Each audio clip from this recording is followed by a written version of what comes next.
A local landmark brings a big milestone, how the Ritz Theatre is celebrating 26 years since grand reopening. Joining me here this morning is Vic as well as Dana. Thank you so much for joining us here this morning. Tell us who else we have here with us. So we have the rest of the Black Jacksonville Collective, DJ Larry Love and Kelsey Haston. All right, so this is a big day for folks at home who are new to the city of Jacksonville. Tell us what this is all about. So we formed the Black Jacksonville Collective to educate people about not just Black history, but local Black history. And we have an exhibit at the Ritz where we have displayed 9 legends who are from Jacksonville and have contributed to historical and cultural moments in the city related to sports, related to politics.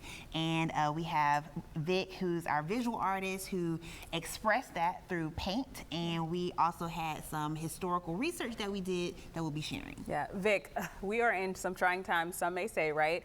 So taking a look at this picture, tell me what was going through your mind when you designed this. The goal was to educate the youth and anybody about the legends who had stood before us. A lot of people know the names, but they don't know the faces. Yeah. So it was essential to me to paint legends of people who helped build the city and help show the people of the city today that it's important to know who was here laying down the foundation of what we walk on today. Yeah. When it comes to having these events, how important is it for people to know to come out to this to support local? It's major. I mean, like Vic said, even with this piece, James Weldon Johnson, a lot of people know about the Lift Your Voice and Sing song, but they don't know who the person is behind it or what he looked like. And so to come out and be as a community to share stories and to exchange, you know, what our local history is, you got to be there. Yeah. All right, so what are folks going to get a chance to do when they come?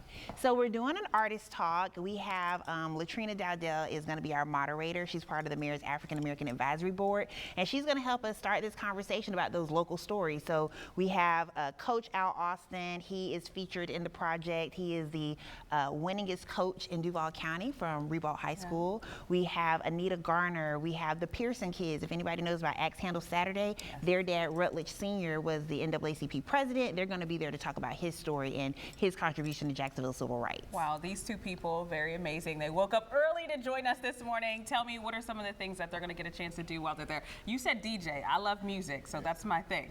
So Larry is a part of our visual arts team as well, and so we did film and documentary style video of all the people we interviewed.